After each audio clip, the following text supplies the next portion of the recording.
बिस्मिल्लाहिर्रहमानिर्रहीम। अस्सलाम वालेकुम। गांव का चौधरी रोजाना रात को मेरे घर आता और मेरे साथ ज्यादती करता। फिर चौधरी से बदला लेने के लिए उसकी बेटी से मैंने दोस्ती कर ली। एक रात चौधरी की बेटी को रात में मैंने घर बुलाकर अपनी जगह सुला दिया। जैसे ही चौधरी आया तो मेरी बर्बादी का सबब कोई और नहीं बल्कि वो शख्स था जिसे मैं अपने बाप की जगह दे चुकी थी। मुझे क्या खबर थी कि उसकी नीयत में किस कदर खोट है। दुनिया के सामने मुझे बेटी कहने वाला रात को मेरे लिए दरिंदा बन जाया करता था। जुल्म भी उस वक्त तक ही सहा जाता है जब तक बर्दाश्त हो, और फिर मेरी जिंदगी में वो दिन आया जब मेरी बर्दाश्त खत्म हो गई और मैंने चौधरी साहब से बदला लेने के लिए कुछ ऐसा किया कि सुनकर आपके भी रोंगटे खड़े हो जाएंगे कि किस तरह मैंने अपनी जगह चौधरी साहब की बेटी को लिटाकर अपनी इंतकाम की आग को बुझाया। मेरा नाम सकीना है। मैं 15 साल की हूँ और अपनी सहेलियों के साथ गांव के कुएं के करीब में बहुत खेला करती थी। जब मेरी एक सहेली ने आकर मुझे ऐसी खबर सुनाई कि मेरे होश उड़ गए। तुझे पता है सकीना, तेरी माँ के साथ क्या हुआ है? शहजादी बहुत तेजी से भागती हुई मेरे पास आई थी। नहीं, मेरी माँ को क्या हुआ है? अभी तो वो हवेली से काम करके घर लौटी थी और फिर मैं खेलने के लिए यहाँ आ गई हूँ। तेरी माँ ने पंखे से लटक कर खुदकुशी कर ली है। शहजादी की बात सुनकर मुझे ऐसा लगा जैसे वो कोई मजाक कर रही हो। मैंने एक जोरदार चमाटा शहजादी के मुंह पर मारा और उससे कहा कि बकवास क्या कर रही है, ऐसा कोई मजाक करता है? वो रोते हुए कहने लगी, मैं सच कह रही हूँ, तेरी माँ अब इस दुनिया में नहीं रही। मेरे लिए ये खबर किसी कयामत की तरह थी। मेरे अब्बा को गुजरे 1 साल हो चुका था और अम्मा ही मेरे जीने का वाहिद सहारा थी। अब्बा के इंतकाल के बाद से अम्मा गाँव के चौधरी की हवेली में काम करती थी और उसी से ही हमारे घर का गुजारा होता था। मैं तेजी से दौड़ती हुई अपने घर की तरफ भागी थी और घर में दाखिल होते ही अंदर के मंजर ने मुझे हिला कर रख दिया। पास पड़ोस की औरतें अम्मा के इर्द गिर्द जमा थी और अम्मा पंखे से झूल रही थी। मेरी चीखें घर की छत को फाड़ने लगी। न जाने कौन कितने दिन मुझे कोई होश ना रहा। किसी ने अम्मा को पंखे से उतारा या नहीं और किस तरह अम्मा की तदफीन हुई मुझे कुछ याद नहीं था। अगर याद था तो बस इतना ही कि अब मेरा कोई नहीं रहा था। गाँव वाले बहुत ही मोहब्बत करने वाले और मेहरबान थे। रोज कोई ना कोई औरत मेरे पास चली आती और मुझे जबरदस्ती खाना खिलाती, मेरा ख्याल रखती। मेरी सहेली मुझे अपने घर ले जाने की कोशिशें करती, लेकिन मैं अब घर से निकलना ही नहीं चाहती थी। मैं बार बार यही सोचती कि अगर मैं उस दिन खेलने के लिए ना चाहती तो शायद अम्मा को खुदकुशी करने का मौका ही ना मिलता। अब तक मुझे समझ नहीं आया था कि अम्मा ने इस तरह अचानक खुदकुशी क्यों कर ली थी।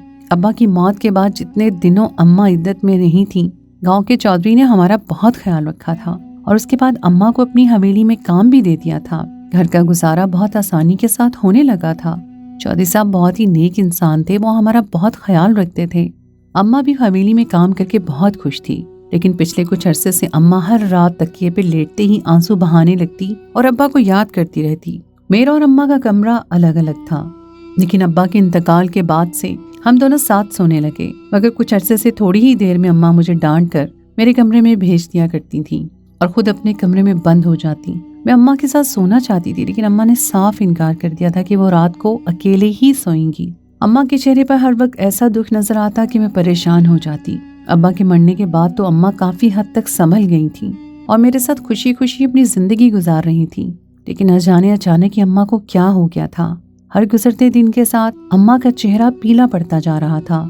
चौधरी साहब की इनायतें हम पर पहले से भी कई गुना ज्यादा बढ़ चुकी थी, लेकिन अम्मा बिल्कुल भी खुश नहीं थी। कभी कभी तो मैं अम्मा को कहती कि तुम बहुत ही नाशुक्री हो, किसी चीज की कोई कमी नहीं है, लेकिन तुम हर वक्त अब्बा को याद करके आंसू बहाती रहती हो। मेरी बात सुनकर अम्मा खामोश हो जाया करती थी। न जाने अम्मा के दिल में ऐसा क्या था कि अम्मा ने खामोशी से खुद को मौत के हवाले कर दिया और मुझे पीछे तन्हा छोड़ गई। काश अम्मा मुझसे अपना दुख बांटती तो अम्मा का दिल हल्का हो जाता। अम्मा के इंतकाल को 20 दिन गुजर गए थे। उन 20 दिनों में चौधरी साहब ने रोजाना ही हमारे घर का चक्कर लगाया और मेरे सर पर दस्ते शफकत भी रखा। चौधरी साहब अम्मा की बहुत ज्यादा तारीफें किया करते थे कि अम्मा बहुत ही मेहनती और नेक थी और बहुत ईमानदारी से काम करती थी, लेकिन शायद अब्बा की मौत का सदमा अम्मा से बर्दाश्त नहीं हुआ था। चौधरी साहब ने हर तरह से मेरा ख्याल रखा और फिर एक दिन जब चौधरी साहब मुझसे मिलने के लिए आए तो कहने लगे, सकीना, कब तक अपनी माँ के गम में यूं ही घर में बैठी रहेगी? तेरी माँ भी तुझे ऐसे देखकर दुखी होती होगी। बेहतर यह है कि अब अपनी माँ के बगैर जीना सीख लो। चौधरी साहब की बात सुनकर मेरी आंखों में आंसू आने लगे। मैं अकेली क्या जी सकती थी? मेरे पास तो जिंदगी गुजारने की भी कोई वजह नहीं थी। चौधरी साहब कहने लगे कि तेरी माँ की जगह अब तक हवेली में खाली पड़ी है, अगर तू वहाँ काम करना चाहे तो आ जा, मैं तुझे मुलाजमा रख लूंगा, तेरा दिन भी गुजर जाया करेगा और 4 पैसे भी हाथ आ जाएंगे। चौधरी साहब की मोहब्बत और शफकत को देखकर मैं इनकार न कर सकी और मैंने हामी भर ली।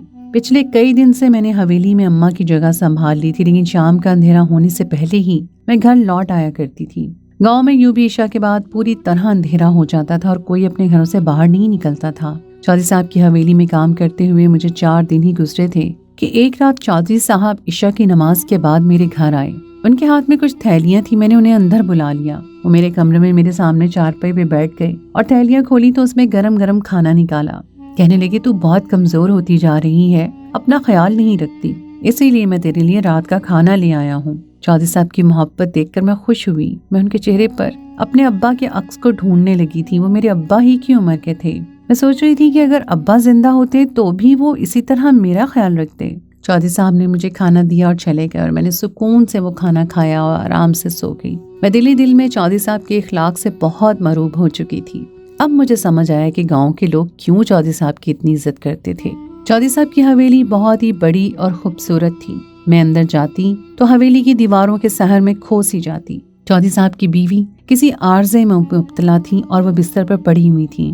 चौधरी साहब ही हवेली के अंदर के इंतजामात संभालते थे। उनकी बेटी सिद्रा 13 साल की थी, लेकिन उसकी ज़हनी हालत कुछ ठीक नहीं थी। 13 साल की उम्र में वो बच्चों की तरह हरकतें करती और यहाँ से वहाँ उछलती कूदती फिरती। उन्होंने मुझे सिद्रा की देखभाल पर मामूर कर दिया था। मुझे बस सारा दिन उसके साथ वक्त गुजारना होता और उसका ख्याल रखना पड़ता।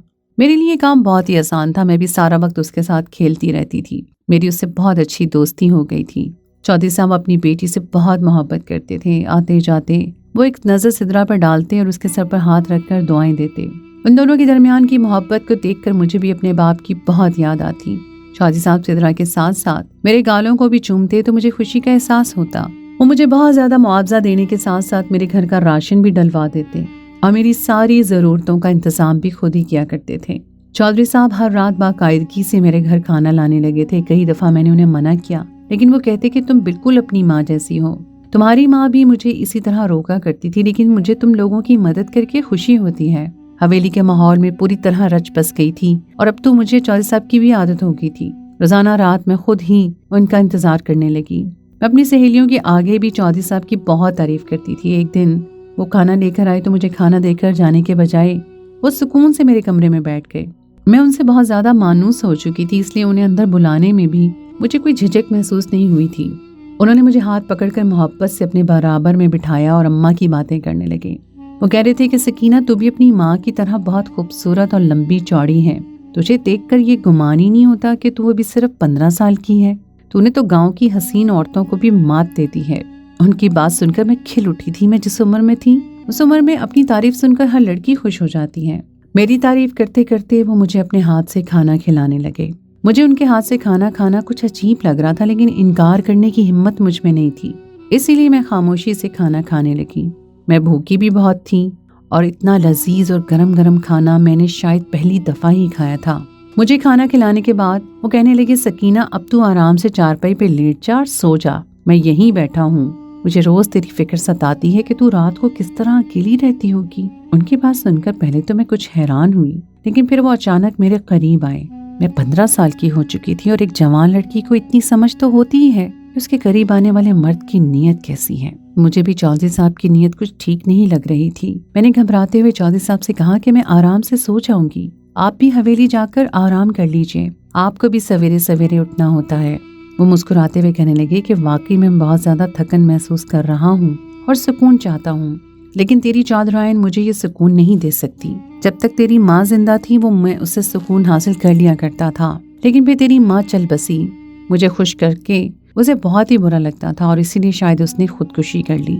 तेरी माँ बहुत ही एहसान फरामोश निकली। उसे इस बात का एहसास भी नहीं हुआ कि मैंने किस तरह तुम्हारे बाप के मरने के बाद तुम लोगों को सहारा दिया है। तेरी माँ के जाने के बाद से मैं बहुत ज्यादा तन्हाई महसूस करने लगा हूँ, इसलिए मजबूरन मैं आज तेरे दरवाजे पर आ गया हूँ। अब तू अपनी माँ की कमी पूरी कर और मेरी हर ख्वाहिश को पूरा कर दे।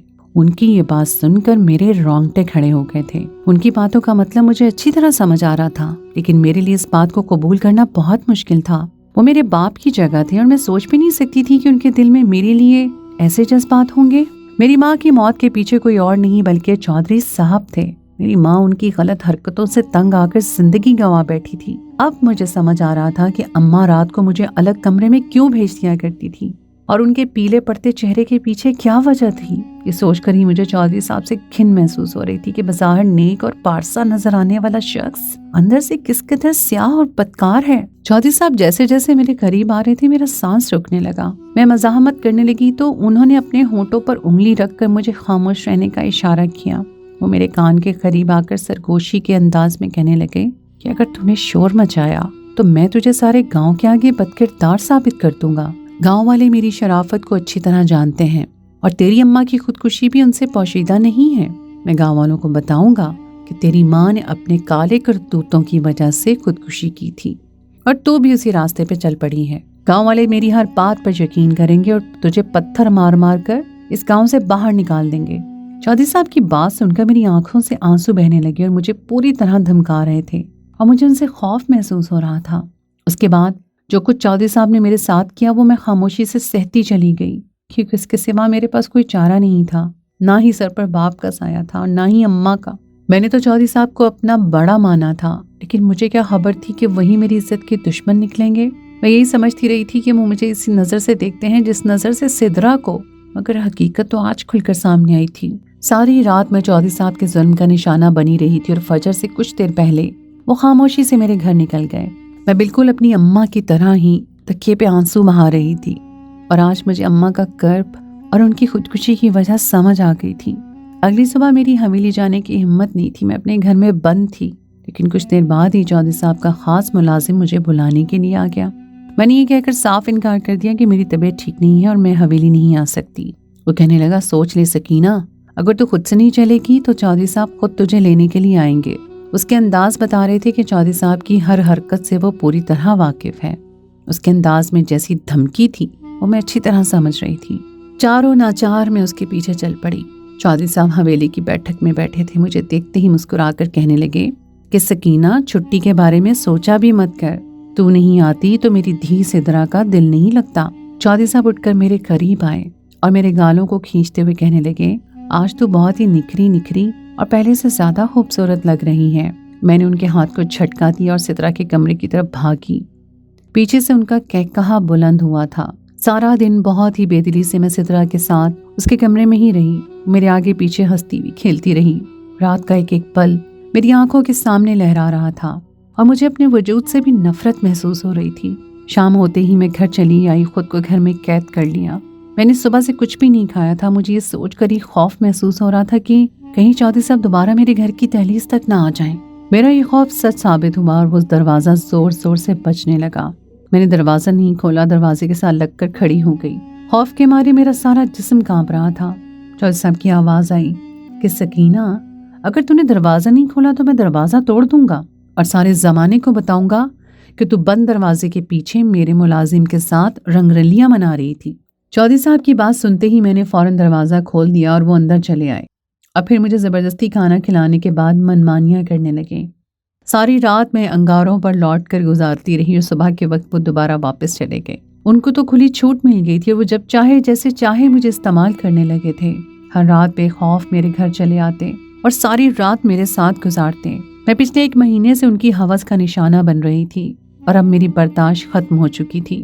एक दिन मैं हवेली गई तो मुझे पता चला कि चौधरी साहब जमीनों के कागजात के सिलसिले में शहर गए हुए हैं और रात गए लौटेंगे। सिद्रा के साथ खेलते खेलते अचानक ही मेरे दिमाग में ख्याल आया और मैंने खेल के बहाने ही सिद्रा को खामोशी से हवेली से बाहर निकाल लिया। सिद्रा मुझसे इस कदर मानूस हो चुकी थी कि वो मेरी हर बात आसानी से मान लिया करती थी।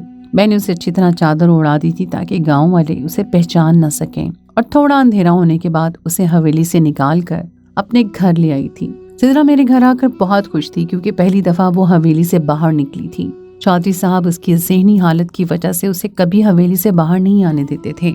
मैंने सिद्रा को खाना खिलाया और उसे अपनी जगह चारपाई पर लिटाकर चादर उड़ाकर सुला दिया।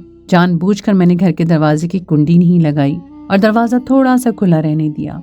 मैं जानती थी कि चौधरी के अलावा और कोई मेरे घर नहीं आएगा। मैं खुद घर के कोने में छुप गई और रात के 11 बजे के करीब चौधरी साहब मेरे घर आए और दरवाजा खुला देखकर वो सीधा अंदर आ गए। वो बहुत ज्यादा थके हुए थे, इसलिए उन्होंने किसी भी बात पर जरा ध्यान नहीं दिया और चारपाई पे चादर ओढ़ कर सोती हुई सिद्रा को देखकर ये समझ लिया कि वो मैं हूँ। चौधरी साहब सिद्रा के करीब चले गए और अंधेरे में ही अपनी हवस पूरी करने लगे। जैसे जैसे सिद्रा हाथ पांव मारने की कोशिश कर रही थी, चौधरी साहब एक हाथ से उसका मुंह दबा रहे थे और दूसरे हाथ से उसके हाथों को पकड़ लिया। अंधेरे की वजह से उन्हें एहसास ही नहीं हुआ कि वो मेरी जगह सिद्रा के साथ ज्यादती कर रहे हैं, और शायद ये बात उनके वहम गुमान में भी नहीं होगी कि मैं हवेली से सिद्रा को अपने घर ले आऊंगी। कई घंटे तक वो अपनी ही बेटी को अपनी हवस का निशाना बनाते रहे और जब उसे छोड़कर पीछे हटे तो सिद्रा के कराहने की आवाज पर चौंक उठे। शायद उन्हें अपनी बेटी की आवाज समझ आ गई थी। इससे पहले कि उन्हें कुछ समझ आता, मैं कमरे में दाखिल होकर लाइट खोल चुकी थी और सिद्रा के चेहरे पर नजर पड़ते ही उनकी चीख निकल गई। वो एक नजर मुझ पर डालते तो दूसरी नजर सिद्रा पर, जो बिस्तर पर पूरी तरह बेहाल पड़ी थी। चौधरी साहब की आंखों से आंसू बहने लगे। उन्हें यकीन नहीं आ रहा था कि उन्होंने अपनी ही बेटी के साथ इतनी बड़ी ज्यादती कर दी है। वो सिद्रा के कदमों में बैठकर ज़ारों कतार रोने लगे और इससे अपने किए की माफी मांगने लगे, लेकिन उसकी हालत बहुत खराब थी। वो मुझे झंझोड़ कर पूछने लगे, सकीना ये तूने क्या किया है? कैसे तू मेरी बेटी को हवेली से यहाँ ले आई? ये तूने कैसा जुल्म किया है? उनकी बात सुनकर मैं जोर से हंस पड़ी। वाह चौधरी साहब वाह, अपनी बेटी पे गुजरी तो जुल्म और दूसरे की बेटी पे गुजरी तो सुकून। मेरे साथ ये सब करके तो आपको सुकून मिलता था, फिर बेटी के साथ ये सब कुछ करके आप क्यों रो रहे हैं? क्या आज आपको सुकून हासिल नहीं हुआ है? आपकी बेटी भी तो मेरी ही जैसी है और मैं भी तो बिल्कुल आपकी बेटी जैसी। फिर तो आपको आज भी उतना ही खुश होना चाहिए और ऐसे ही हंसना चाहिए जैसे आप रोज हंसते हैं। मेरी बात सुनकर चौधरी साहब जैसे सख्ते में आ गए थे। मेरी माँ तो आपकी हवस की भेंट चढ़ चुकी है, लेकिन मैं खुदकुशी नहीं करूंगी। मेरी माँ आपके जुल्म के खिलाफ आवाज नहीं उठा सकी, लेकिन मैं चीख चीख कर दुनिया को बताऊंगी कि किस तरह आपने मुझे और मेरे घर को बर्बाद किया है। मैं दुनिया को बताऊंगी कि किस तरह आपने बेटी के साथ ज्यादती की है। आपकी बीवी और बेटी जिस हालत में हैं, वो मेरी माँ जैसे मजलूम लोगों की बद्दुआओं का नतीजा है। आपके पास रुपए पैसे की कोई कमी नहीं, लेकिन आपकी जिंदगी में रिश्तों का सुकून नहीं है, और ये सब मजलूमों की आहों की वजह से है। मेरी बात सुनकर चौधरी साहब का सर झुक गया। उनकी हालत बहुत खराब हो गई थी। वो सिद्रा को संभालने की कोशिश कर रहे थे, लेकिन वो तो पहले ही ज़हनी तौर पर बीमार थी, और जो रात उस पर बीती थी उसके बाद तो वो पूरी तरह अपने आप को मार रही थी। चौधरी साहब को अपनी गलती का एहसास हो गया था। वो मेरे कदमों में बैठकर मुझसे माफी मांगने लगे। वो इल्तिजा कर रहे थे कि मैं उन्हें माफ कर दूं। सिद्रा उनके करीब आने से भी डर रही थी और मुझसे लिपट रही थी। अपनी जान से भी ज्यादा अजीज बेटी को खुद से नफरत करता देखकर चौधरी साहब खून के आंसू रो रहे थे। मैं चौधरी साहब से उनके जुल्मों का बदला एक ही रात में ले चुकी थी।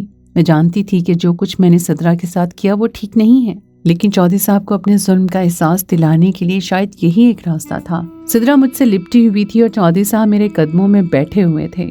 सिद्रा उनके साथ वापस जाने को तैयार नहीं थी। मैंने उसे अपने पास रख लिया और चौधरी साहब मेरे घर से निकलकर चले गए। अगली सुबह सिद्रा को बहुत मुश्किल से अपने साथ हवेली लेकर पहुंची तो ये देखकर मैं हैरान रह गई कि हवेली में गांव वालों की भीड़ जमा थी। सब लोग जोर जोर से रो रहे थे और फिर पता चला कि चौधरी साहब ने बिल्कुल मेरी माँ की तरह पंखे से लटक कर खुदकुशी कर ली है। अपनी बेटी के साथ जुल्म करके वो सह नहीं पाए थे। चौधरी साहब का चेहरा देखकर सिद्रा जोर जोर से चीख रही थी और लोग समझ रहे थे कि शायद वो अपने बाप की मौत का सदमा बर्दाश्त नहीं कर पाई है। लेकिन ये सिर्फ मैं ही जानती थी कि सिद्रा को उनके चेहरे पर वो वहशी दरिंदा नजर आ रहा था जिसने सारी रात उसे नोचा था। चौधरी साहब अपनी तमाम तर बुराइयों और गुनाहों के साथ 2 गज मट्टी तले दफन कर दिए गए थे। मैंने सिद्रा को संभाल लिया था। मैं हर वक्त उसके साथ साथ रहने लगी। चौधराइन को शायद अपने शौहर के कारनामों का इल्म था, इसलिए उन्हें चौधरी साहब की मौत पर कोई अफसोस नहीं हुआ था। कुछ अरसे के इलाज के बाद वो बिल्कुल ठीक हो गई और चौधरी साहब की जगह गांव का निजाम उन्होंने संभाल लिया। गांव में पूरी तरह सुकून आ गया था और मैं भी अब पुरसुकून जिंदगी गुजार रही थी। गांव वाले चौधरी साहब को अब भी एक ऐसा इंसान समझते थे और उनके इंतकाल के बाद मैंने भी उनकी किरदार कशी करना मुनासिब नहीं समझा था। अब मैं 20 साल की हो चुकी हूँ और चौधराइन ने मेरी शादी खुद ही हवेली के एक मुलाजिम से करवा दी। मैं अब भी सारा दिन सिद्रा के साथ ही रहती हूँ। जिंदगी का काम है चलते रहना, और मेरी माँ के जाने के बाद भी मेरी जिंदगी नहीं रुकी। हर इंसान को ही एक न एक दिन मिट्टी में दफन होना है, लेकिन हम इंसान इस दुनिया में खुद को कुल समझ लेते हैं और मजलूमों पर जुल्म ढाते वक्त हमें अपना अंजाम याद नहीं रहता। तो दोस्तों, ये थी मेरी आज की कहानी। उम्मीद है आपको आज की कहानी पसंद आई होगी। कहानी अच्छी लगे तो उसको लाइक ज़रूर कीजिए, अपने दोस्तों के साथ शेयर कीजिए, और अगर आपने अभी तक मेरे चैनल को सब्सक्राइब नहीं किया तो उसको फौरन कर लीजिए। अगली कहानी तक के लिए मुझे दीजिए इजाज़त। खुदाए पैमान।